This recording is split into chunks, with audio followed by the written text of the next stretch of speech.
నేడు గద్దర్ యొక్క 77వ జయంతి రవీంద్ర భారతుల ఉత్సవాలు సీఎం మంత్రులు హాజరు అంటూ ఒకరిని చూస్తా ఉన్నాం. సో గద్దర్ 77వ జయంతి సెలబ్రేషన్స్ ప్రభుత్వం అధికారికంగా నిర్వహిస్తున్న విషయం మనం చూస్తున్నాం. గద్దర్ ఫౌండేషన్ మరియు ఇటు ప్రభుత్వం ఈ రెండు కూడా ఈరోజు పెద్ద ఎత్తున రవీంద్ర భారతిలో ఘనంగా వారి యొక్క జయంతి కార్యక్రమాలు నిర్వహిస్తూ ఉన్నారు. ఈ క్రమంలో ఈరోజు కొంత ఆసక్తికరమైనటువంటి కామెంట్స్, మరి ఎవరైతే చీఫ్ గెస్ట్గా వెళ్తున్నారో మరి సీఎం వెళ్తాడా లేకపోతే డిప్యూటీ సీఎం వెళ్తాడా ఎవరో ఒకరు వెళ్తారు ఖచ్చితంగా, వాళ్ళు చేసేటువంటి కామెంట్స్ చాలా ఆసక్తికరంగా ఉండబోతున్నాయి. ఎందుకంటే రీసెంట్గా జరిగిన పరిణామాలు మనం చూస్తూ ఉన్నాం. గద్దర్ పైన చాలా పెద్ద ఎత్తున విమర్శలు చేసిండు ఎవరు, బండి సంజయ్. సో దానిపైన భారతీయ జనతా పార్టీ కొంత డైలమాలో పడ్డది. దాన్ని ఆయన చేసినట్టు కామెంట్స్ను ఏ విధంగా తీసుకోవాలో అర్థం కాక కొంత తలలు పట్టుకునే విషయం మనం చూస్తా ఉన్నాం. ప్రజల నుంచి విపరీతమైనటువంటి నెగిటివ్ అయితే భారతీయ జనతా పార్టీ మీద వస్తుంది. ఎందుకంటే ఆయన ఒక పార్టీ నాయకుడిగానో లేకపోతే ఒక ఎంపీగానో చేస్తే పెద్ద పట్టించుకోకపోతుండే, కానీ ఒక కేంద్ర మంత్రి హోదాలో చేయడం ద్వారా ప్రభుత్వం యొక్క విధానమా అనేటు కొనలో ఒక చర్చ బలంగా జరుగుతూ ఉంది. సో ఈ క్రమంలో భారతీయ జనతా పార్టీకి ఎవరైతే ఈ మధ్యకాలంలో గత 3-4 సంవత్సరాల కాలంలో భారతీయ జనతా పార్టీ వైపు చూస్తున్నటువంటి కొన్ని శక్తులు ఏవైతున్నాయో కొంత దూరమయ్యేటువంటి ప్రమాదంగా కనబడతా ఉంది. దానిలో భాగంగా ఈటల రాజేందర్ టార్గెట్గా గద్దర్ని విమర్శించాడా అనే కొనలో చాలా పెద్ద ఎత్తున చర్చ జరుగుతుంది. సో ఇంటర్నల్గా పార్టీలో అంతర్గత కుమ్ములాటలు వాళ్ళకు వాళ్ళే బయటపడేసుకున్నారనేటువంటి చర్చ కూడా బలంగా జరుగుతోంది. సో ఈ క్రమంలో గద్దర్ అనే వ్యక్తిని ఒక మావోయిస్ట్గా మాట్లాడుతున్న క్రమంలో తెలంగాణ సమాజం నుంచి ఆయన ఒక ఆత్మగౌరవ ప్రతీకగా తెలంగాణ సమాజం గద్దర్ని చూస్తూ ఉంటుంది. ఈ క్రమంలో ఆ గద్దర్ పైన కామెంట్స్ అవుతున్నాయో భారతీయ జనతా పార్టీకి కొంత ఇబ్బందికరమైనటువంటి పరిస్థితిలో నెలకొన్నట్టుగా చాలా స్పష్టంగా కనబడుతుంది. ఎందుకంటే అదే పార్టీలో బొడిగ శోభ, అదే పార్టీలో ఈటల రాజేందర్ ఉన్నారు. సో ఇలా చాలా రకాల శక్తులు కూడా మావోయిస్ట్ బ్యాక్ నుంచి వచ్చిన వాళ్ళు చాలామంది ఉన్నారు. సో ఈ కామెంట్ చేయడం వాళ్ళ ఇంటర్నల్ పార్టీలో కూడా కొంత అంతర్గత కుమ్ములాట్లకు దారితీస్తుందా అనేటువంటి అనుమానాలు బలంగా కలుగుతూ ఉన్నాయి. దీని గురించి మీరేమంటారన్నా? గద్దర్ జీవితాన్ని తీసుకుంటే మొత్తంగా కూడా ప్రజల కోసం చివరి వరకు పోరాడి మరణించినట్టు. గద్దర్ గొప్పతనాన్ని మనం మాట్లాడుకునే స్థాయి కూడా మనది కాదు, కానీ గొప్ప చరిత్రకారుడు అతను. ఈ ప్రపంచంలోనే గొప్ప వాగ్గేయకారుడిగా గద్దర్కి ఒక పేరు ఉంది. ఆయన పనిచేసినటువంటి పార్టీలు ఆర్గనైజేషన్లు ఏమున్నా అది గతం. కానీ ఆయన మావోయిస్టులు అని చెప్పి అక్కడే ఉండిపోలేదు. వచ్చిన తర్వాత కూడా సామాజిక ఉద్యమాల్లో పాల్గొన్నాడు. చివరి శ్వాస వరకు కూడా ఈ ప్రజల్ని చైతన్యవంతం చేయడానికి తన పాట ద్వారా, తన అక్షరాల ద్వారా, తన ఆట ద్వారా, మాట ద్వారా, పాట ద్వారా ప్రజల్ని ఎప్పుడు చైతన్యం చేసిన.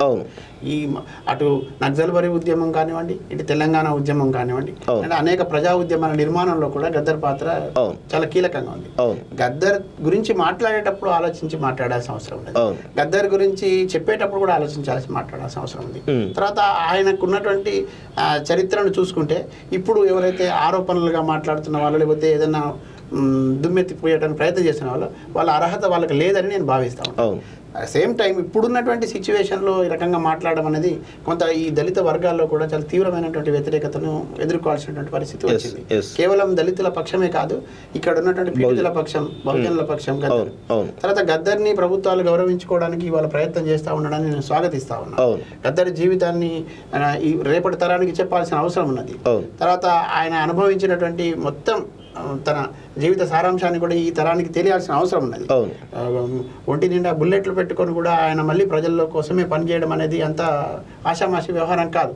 అంత గొప్ప చరిత్రకారుడికి సంబంధించిన అంశంలో వివాదాలు చెలరేగడం అనేది నేను చాలా బాధపడతాను. రెండోది, నిన్న మొన్న కొంత దళిత వర్గాల్లో కూడా ఒక వర్గం గద్దర్కు అనుకూలం అన్నట్టు, ఇంకో వర్గం గద్దర్కు వ్యతిరేకం అన్నట్టుగా వివరిస్తా ఉన్నాయి. ఇది దయచేసి మానుకోవాలని నేను మనస్ఫూర్తిగా కోరుకుంటున్నాను. ఇది మంచిది కాదు. ఇది కేవలం ఒక వర్గం ప్రతినిధిగా గద్దర్ ఎప్పుడూ లేడు.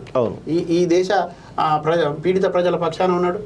ఈ ప్రపంచంలో ఉన్నటువంటి మొత్తం అన్ని దేశాల్లో ఉన్నటువంటి పీడితుల పక్షాన ఆయన ఉన్నాడు. తర్వాత ఎప్పటికప్పుడు ఏమంటారు, ప్రజలకు వ్యతిరేకంగా వచ్చే పోకడలని ఆయన ఎండగడుతూ వచ్చిండు. కాబట్టి ఆయనను ఇప్పుడు దాని వివాదం లాగడం, తర్వాత ఆయనకు అవార్డుల విషయంలో కూడా వివాదం, ఏ అవార్డు కూడా గద్దర్కి సరిపోదు.